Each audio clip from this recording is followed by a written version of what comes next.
Hello student, welcome to my YouTube channel Rajiv Ranjan biology class में आपका स्वागत है। कैसे हैं आप लोग?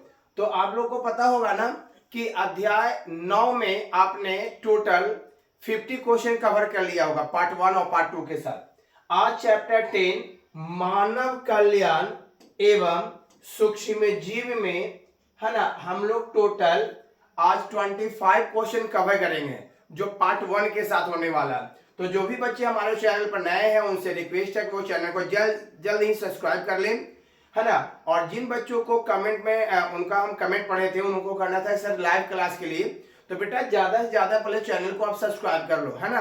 क्योंकि जितना बच्चे लाइव से जुड़ेंगे, है ना, उतना ही आपको भी फायदा और उतना ही मुझे भी फायदा है। आपको भी पढ़ने में मन लगेगा और मुझे भी पढ़ाने में मन लगेगा, है ना। तो चलिए समय को देखते हुए जो भी बच्चे हमारे चैनल पर नए हैं वो पहले सब्सक्राइब कर ले। और ये जो चैप्टर है वो बहुत ही इंपॉर्टेंट होने वाला है। इस चैप्टर में मैंने टोटल आपको 70 क्वेश्चन कवर किया है ना, जो आगामी एग्जाम के लिए बहुत ही महत्वपूर्ण होने वाला है। तो चलिए आज का पहला ऑब्जेक्टिव चैप्टर 10 मानव कल्याण में सूक्ष्म जीव माइक्रोवेव्स इन ह्यूमन वेलफेयर। सबसे पहले ये समझना मेरे प्यारे बच्चों कि यहाँ पर जो क्वेश्चन आपको कह रहा है ना, ये चैप्टर जो है मानव कल्याण में सूक्ष्म जीव। तो सूक्ष्म जीव दो तरह से फायदे। सूक्ष्म जीव का मतलब होता है ना, छोटे जीव जिसे हम अपने नंगे आंखों से नहीं देख सकते, जिसे देखने के लिए सूक्ष्मदर्शी यानी माइक्रोस्कोप की जरूरत पड़ती है, उसे ही हम लोग सूक्ष्म जीव कहते हैं। और ये सूक्ष्म जीव जो है मनुष्य के लिए हानिकारक भी होता है और मनुष्य के लिए लाभदायक भी होता है। हानिकारक किस रूप में होता है? तो ये हमारे शरीर में कई प्रकार के रोग उत्पन्न करते हैं, है ना, जो आपने अध्याय 8 में पढ़ लिया होगा, है ना। आज हम बेटा अध्याय 10 में सूक्ष्म जीव किस प्रकार से मनुष्य के कल्याण यानी मनुष्य के भलाई में काम करता है, किस तरह से सूक्ष्म जीव हमारे दैनिक जीवन में हानि के अलावा लाभ भी पहुंचाते हैं, वही इस चैप्टर में हम क्या करेंगे, कवर करेंगे। तो चलिए आज का पहला ऑब्जेक्टिव की ओर ध्यान देते हैं। आज का जो पहला ऑब्जेक्टिव है वो ये है, निम्नलिखित में से कौन सा नाइट्रोजनी स्थिरीकरण जीव नहीं है? तो याद है बेटा, बहुत ही अच्छा क्वेश्चन है। सबसे पहले ये जानेंगे कि नाइट्रोजनी स्थिरीकरण क्या होता है, नाइट्रोजनी स्थिरीकृत क्या होता है।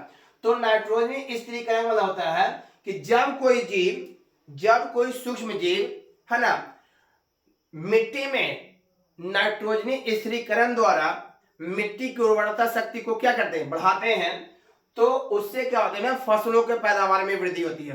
तो नाइट्रोजनी स्थिरीकृत द्वारा ही फसल है ना मिट्टी की उर्वरता शक्ति में वृद्धि होती है, जिसके कारण फसलों के पैदावार में भी वृद्धि होती है ना।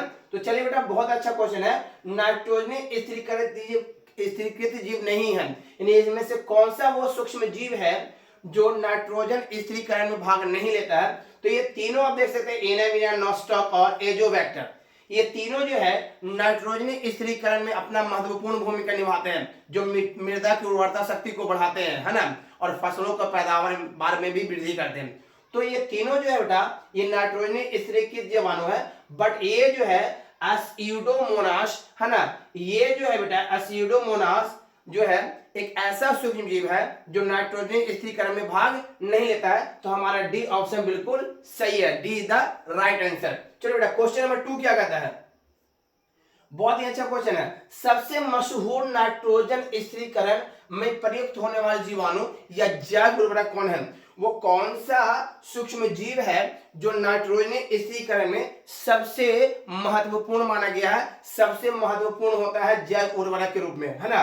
तो इसका जो सही जवाब है बेटा वो है राइजोबियम, है ना।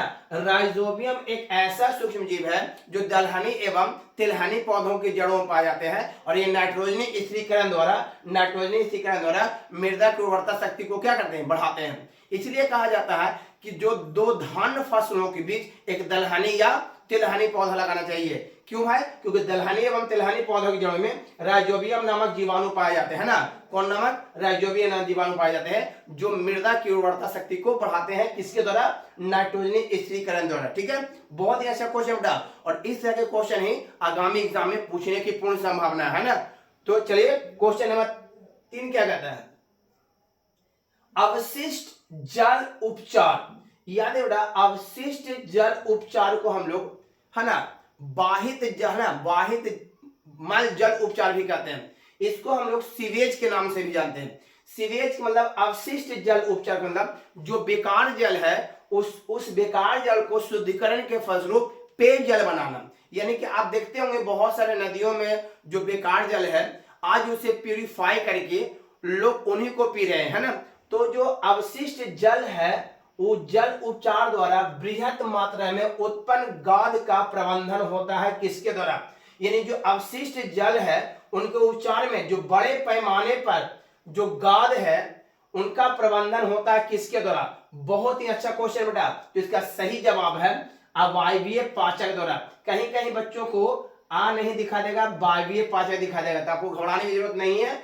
अवायवीय पाचक द्वारा ही अवशिष्ट जल उपचार किया जाता है और ये जो उपचार है ये बड़े पैमाने पर होता है जिससे गाद का प्रबंधन होता है ना। जो गाद होता है जल में छोटे छोटे अणु उसका इसके द्वारा प्रबंधन किया जाता है। तो बहुत ही अच्छा क्वेश्चन है। अवशिष्ट जल उपचार द्वारा बड़े पैमाने पर उत्पन्न गाद का प्रबंधन किसके द्वारा होता है? तो वो है बेटा अवायवीय पाचक के द्वारा। ठीक है ना। चलिए क्वेश्चन नंबर 4 की ओर बढ़ते हैं। देख सकते हैं कि हर एक क्वेश्चन आपका आगामी एग्जाम के लिए बहुत ही महत्वपूर्ण होने वाला है। अगला क्वेश्चन जो है आप देख सकते हैं अच्छे ढंग से, निम्नलिखित में कौन जैव उर्वरक है? सबसे पहले ये जाने बेटा जैव उर्वरक कहते हैं किसको है? जैव उर्वरक किसे कहते हैं? तो जीव जंतु तथा पेड़ पौधों से प्राप्त वे पदार्थ जो मृदा की उर्वरता शक्ति को बढ़ाते हैं उसी को हम लोग कहते हैं जैव उर्वरक। बहुत अच्छा क्वेश्चन बेटा। जीव जंतु तथा पेड़ पौधों से प्राप्त वे पदार्थ जो मृदा की उर्वरता शक्ति को बढ़ाते हैं उसी को हम लोग कहते हैं जैव उर्वरक। तो इनमें कौन है जो जैव उर्वरक है? तो साइनोबैक्टीरिया भी जैव उर्वरक है ना, माइकोराइजा भी जैव उर्वरक है और सहजीवी जीवाणु भी जैव उर्वरक है। तो आपका आंसर क्या हो गया बेटा? तीनों इनमें सभी, यानी D is the right answer. ठीक है। क्वेश्चन नंबर 5 की ओर बढ़ते हैं, है ना। आप देख सकते हैं हर एक क्वेश्चन को हम अच्छे ढंग से डील करते जा रहे हैं ना। जो भी बच्चे हैं वो क्वेश्चन को बारी बारी से समझ के ही आगे बढ़ेंगे। केवल क्वेश्चन को रटने की कोशिश नहीं करिए, क्वेश्चन को समझने की कोशिश करिए, क्योंकि आपको ऑब्जेक्टिव से बहुत ज्यादा क्वेश्चन सब्जेक्टिव का भी क्लियर होता है। ठीक है। चलिए मेरे प्यारे बच्चों क्वेश्चन नंबर 5 क्या कहता है?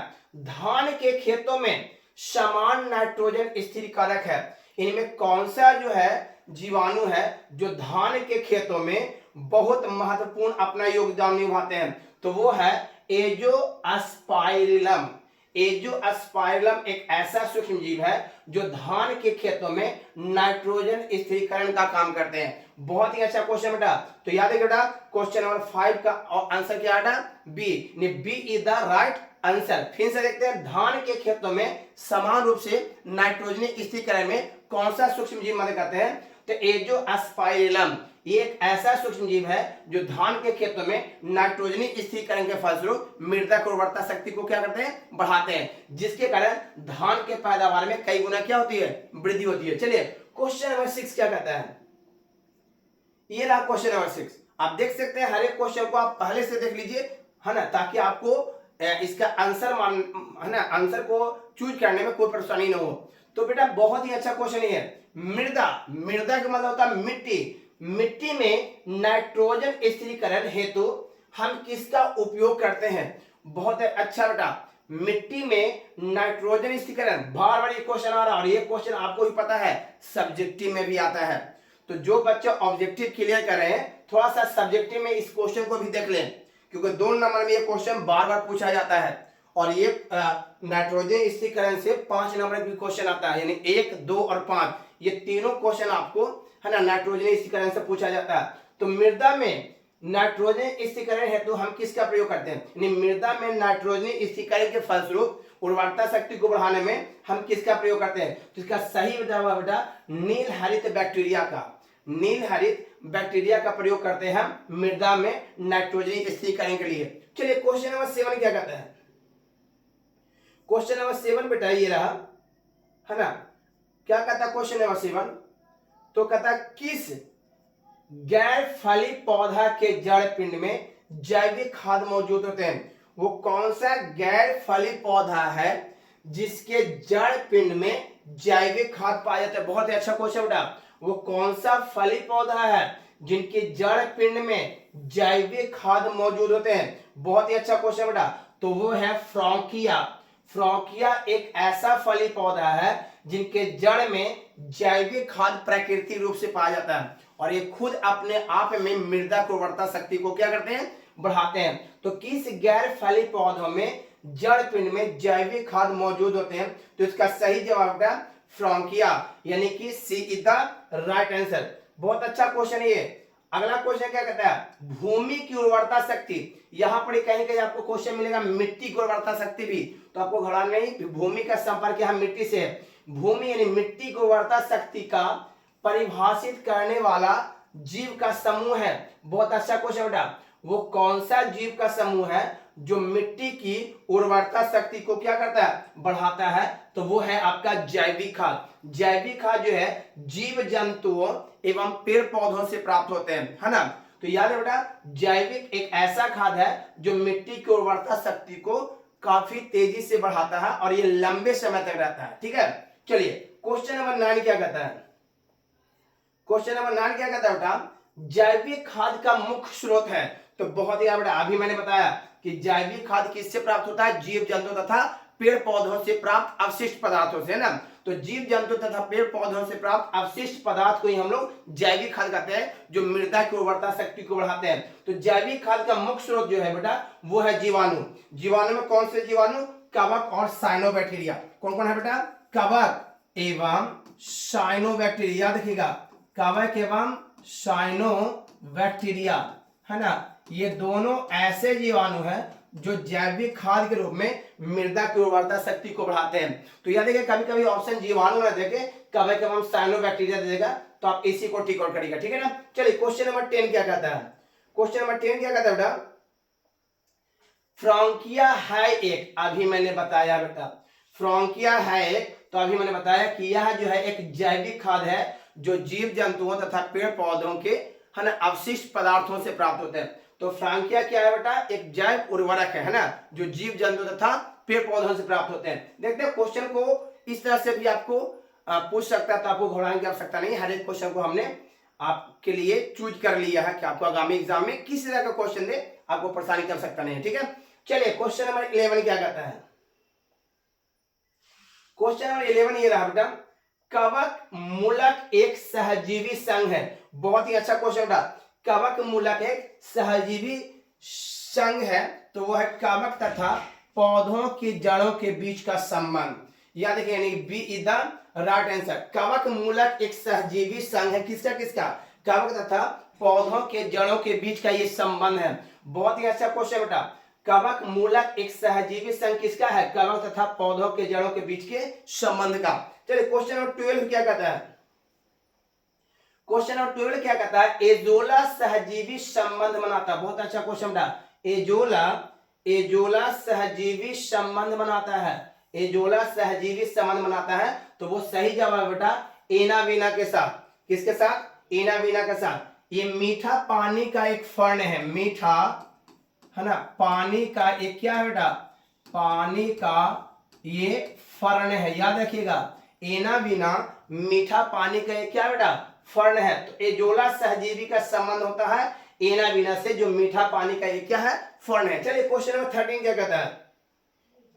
क्वेश्चन नंबर 13 रहा, नील हरित शैवाल, है ना, नील हरित शैवाल यानी ब्लू ग्रीन अलगी किस खेत के लिए उपयोगी जैव उर्वरक है? बहुत अच्छा क्वेश्चन बेटा, याद रखिएगा, नील हरित शैवाल किस खेतों के लिए उपयोगी जैव उर्वरक है? तो इसका सही आंसर बेटा चावल। चावल के लिए नील हरित शैवाल अत्यंत महत्वपूर्ण माना गया है, क्योंकि यह जो है जैव उर्वरक के रूप में मृदा की उर्वरता शक्ति को क्या करते हैं, बढ़ाते हैं। तो याद रखिए, नील हरित शैवाल किस खेतों के लिए उपयोग होता है? तो सी इज द राइट आंसर, चावल के लिए। ठीक है बेटा, चलिए क्वेश्चन में क्या कहता है? क्वेश्चन नंबर 14 की ओर बढ़ते हैं। जैव गैस उत्पादन में प्रयुक्त जीवाणु का समूह है। बहुत अच्छा क्वेश्चन बेटा, जैव गैस का मतलब क्या होता है ना, जैव गैस का मतलब होता है कि जंतुओं के अवशिष्ट पदार्थों से उत्पन्न गैस को ही हम लोग कहते हैं जैव गैस। तो जैव गैस उत्पादन के लिए, यानी कि जंतुओं के अवशिष्ट पदार्थों से जो गैस का उत्पादन होता है, उसमें प्रयुक्त जीवाणु का समूह क्या होता है? तो उसमें प्रयुक्त जीवाणु होते हैं मिथेनोजेन। क्या होता है बेटा? मिथेनोजेन, जो अधिक मात्रा में जलकर ऊष्मा उत्पन्न करते हैं, है ना। तो यार बेटा, जैव गैस उत्पादन में प्रयुक्त जीवाणु का समूह होता है मिथेनोजन, है ना, मिथेनोजन, यानी कि D is the right answer, है ना बेटा। तो क्वेश्चन नंबर किसकी ओर चलते हैं, 15 की ओर। क्वेश्चन नंबर 15 क्या कहता है ना, हम लोग अगला क्वेश्चन को देखेंगे। 15 क्वेश्चन कहता है मिट्टी को उपजाऊ बनाने में सहायक है।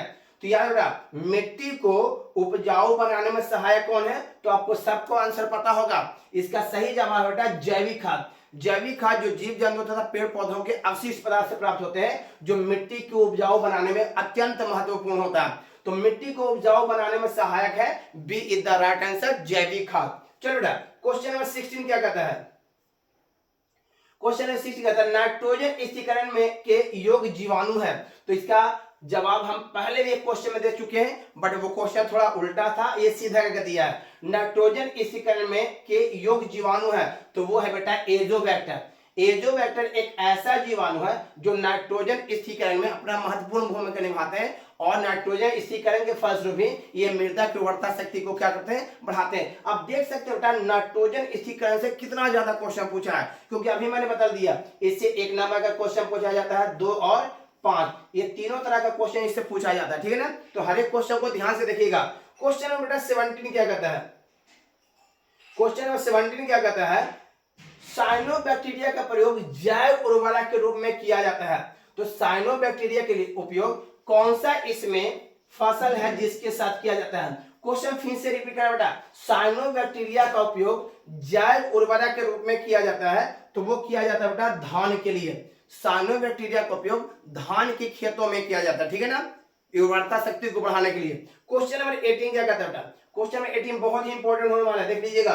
क्वेश्चन नंबर 18 क्या कहता है उच्च कुल के पौधे, यानी कि जो ऊंचे कुल के पौधे हैं उनकी जड़ों एवं कवों के बीच बनाए जाने वाले सहजीवी संबंध को क्या कहते हैं बेटा। तो यार बेटा सहजीवी संबंध को हम लोग माइकोराइजा कहते हैं। सहजीवी संबंध को क्या कहते हैं, माइकोराइजा, है ना। तो बहुत ही अच्छा क्वेश्चन बेटा, उच्च कुल के पौधों की जड़ों एवं कवक के बीच बनाए जाने वाले सहजीवी संबंध को हम लोग क्या कहते हैं बेटा, तो हम लोग कहते हैं माइकोराइजा, है ना। बहुत ही अच्छा क्वेश्चन है, सहजीवी संबंध को क्या कहते हैं, माइकोराइजा, है ना। तो आप देख सकते हैं हर एक क्वेश्चन को हम अच्छे ढंग से डील करते जा रहे हैं, और आपको बहुत कम समय में अधिक क्वेश्चन डील होते जा रहे हैं, क्योंकि आपका एग्जाम बहुत ही नजदीक होने वाला है। इसलिए एग्जाम को देखते हुए हम वही क्वेश्चन को चूज किए जो आगामी एग्जाम में आने की पूर्ण संभावना है, ठीक है। क्वेश्चन नंबर 19 क्या कहता है, क्वेश्चन नंबर 19 क्या कहता है निम्नलिखित में जैविक खाद का चयन करें। अभी मैंने बताया बार बार इसका उपयोग हो रहा है, जैविक खाद जो जीव जंतु तथा पेड़ पौधों के अवशिष्ट पदार्थों से प्राप्त होते हैं। तो निम्नलिखित में जैविक खाद का चयन करें, तो इसमें बेटा है ना कोलेस्ट्रीडियम, नॉस्टॉक, एनाबिना, ये सभी जो है जैविक खाद है। ऑप्शन क्या हो जाएगा, D, D is the right answer. निम्नलिखित में जैविक खाद कौन कौन है, तो ये जो सभी है बेटा ये जैविक खाद है, ठीक है। चलिए क्वेश्चन नंबर 20 की ओर बढ़ते हैं। क्वेश्चन नंबर 20 क्या कहता है गोबर गैस का प्रमुख घटक है। तो याद है बेटा सारे बच्चों को पता होगा कि गोबर गैस का जो प्रमुख घटक है वो मीथेन है। ये क्वेश्चन बार बार एग्जाम में बहुत बार पूछा गया है, गोबर गैस का प्रमुख घटक कौन है, मीथेन, है ना। चलिए बेटा क्वेश्चन नंबर 21 की ओर बढ़ते हैं। क्वेश्चन नंबर 21 क्या कहता है बायोगैस में होते हैं। तो याद है बेटा बायोगैस में कार्बन डाइऑक्साइड भी होते हैं, है ना, कार्बन डाइऑक्साइड भी होते हैं, है ना, सल्फर डाइऑक्साइड भी होते हैं, और है ना मीथेन भी होते हैं। तो यार बेटा बायोगैस में CO2 भी होते हैं, H2S भी होते हैं, और CH4 भी होते हैं, यानी इसका आंसर क्या बेटा डी। इसलिए जो है बायोगैस जो है जलने पर है ना अधिक मात्रा में ऊष्मा प्रदान करता है, और ये जो है प्रदूषण भी फैलाता है। तो यार बेटा बायोगैस में क्या क्या होता है, CO2, H2S, CH4 जो अधिक मात्रा में वायु प्रदूषण फैलाता है ना। तो याद रखिएगा बायोगैस में क्या क्या होता है, तो CO2, H2S और CH4, यानी ये सभी गैस, यानी D the right answer. Question number 22 क्या कहता है, क्वेश्चन नंबर 22 कहता है गोबर गैस प्लांट में कौन सा जीवाणु का प्रयुक्त होता है। अभी मैंने इस तरह के क्वेश्चन फिर से बताया है, और सारे बच्चों को इसका आंसर पता भी होगा। गोबर गैस, है ना, गोबर गैस प्लांट में, प्लांट का मतलब क्या होता है, क्यों, है ना, वैसा स्थान जहां गोबर गैस के द्वारा बड़े पैमाने पर गैसों को तैयार किया जाता है जिसका उपयोग ईंधन के रूप में करते हैं। तो गोबर गैस प्लांट में कौन सा जीवाणु प्रयुक्त होता है, यानी गोबर गैस प्लांट में कौन सा जीवाणु का सबसे अधिक प्रयोग किया जाता है? तो जैसे कि इसके पहले वाला में आंसर मैंने बताया था मिथेनोजेंस। कौन बेटा? मिथेनोजेंस जो है गोबर गैस प्लांट में उपयोग बड़े पैमाने पर किया जाता है ना। तो वो कौन सा जीवाणु है जो गोबर गैस प्लांट में उपयोग किया जाता है? तो मिथेनोजेंस है ना बेटा, डी द राइट आंसर। चलिए क्वेश्चन नंबर 23 क्या कहता है? निम्नलिखित में कौन सा मीथेन उत्सर्जन करता है? अभी मैंने बताया बेटा, निम्नलिखित में कौन सा मीथेन का उत्सर्जन करता है? तो धान के खेतों से भी जो खरपतवार है उससे भी मीथेन निकलता है, पशु के अवशिष्ट पदार्थ है ना जैसे गोबर वगैरह उससे भी होता है, दीमक से भी होता है, यानी इसमें क्या बेटा? डी ऑप्शन सही होगा। तो बहुत ही अच्छा क्वेश्चन बेटा, निम्नलिखित में से कौन सा मीथेन का उत्सर्जन करता है? तो ऑप्शन नंबर डी, ये सभी जो है वो मीथेन का क्या करता है बेटा? उत्सर्जन करता है। क्वेश्चन बेटा 24 की ओर चलते हैं।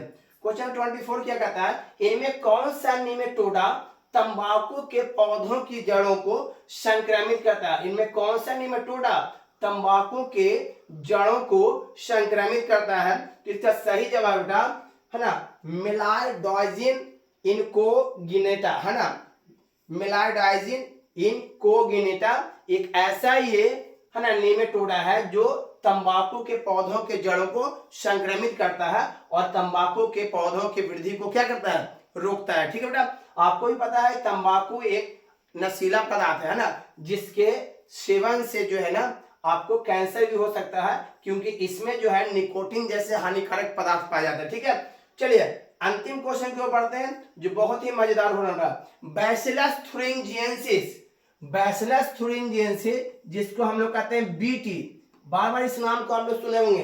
तो बैसिलस थुरिंजिएंसिस द्वारा स्रावित आवीज प्रोटीन इनमें से कौन है बेटा?